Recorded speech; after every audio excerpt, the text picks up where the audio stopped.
这个昨天走错路啊，最主要的是我自己没有带地图啊。今天这老板这有一张地图，我终于拍照了。我地图放在单位就忘记了，昨天是。你看，昨天我从这个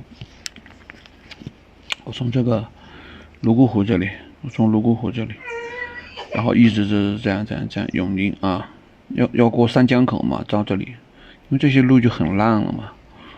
慢慢到三江口，离这里还有10公里的地方堵了啊，塌方完全过不去，没办法。然后他们说1个星期才能走，结果呢就到处没有地图就完蛋了呗，导航上屁都没有啊。所以本来要去欧亚的嘛，是吧？然后那就开始找，到处找，然后问到当地人，人家说从这里绕过去就可以到三江口了。但是他们说的是从这里，过了江桥以后10几公里就到了，但是看见没有，他说错了啊，说错了。那么从这里，实际上我过了这里以后，当地人说的应该再往前走，然后再往右走，再这样过去嘛。结果我就实在没地图，还找不到，没有这种没路的，导航上都没路的，那就回头。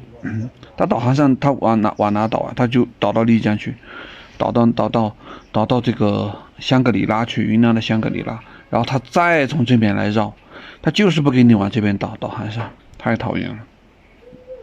3家导航都没有，结果我又从这里回头，三家村这里回头，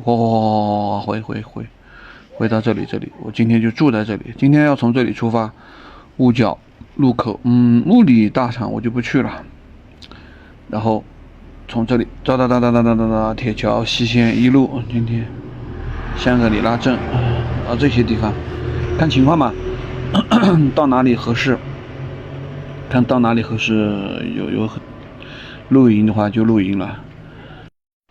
开门见山，哎，这小院子挺舒服的。要调链条了，这个链条换上去900多加800 1700，这个还是比那个油封的要松得快一点。油封的话1700应该还能坚持一下，这个要再调紧一点了。昨天因为过水太多了，调紧了一点点，调了半圈，差不多。这个感觉还是没有那个油封的那种跑长途，确实还是不如油封的耐用啊，感觉上差一点。干的啊，还没上油，咱们听听声音。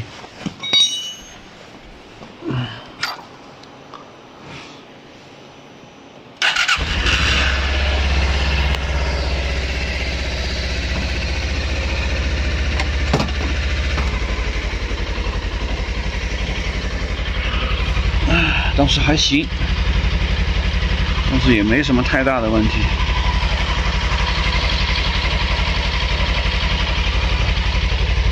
昨天但是骑着听着有一点点声音啊。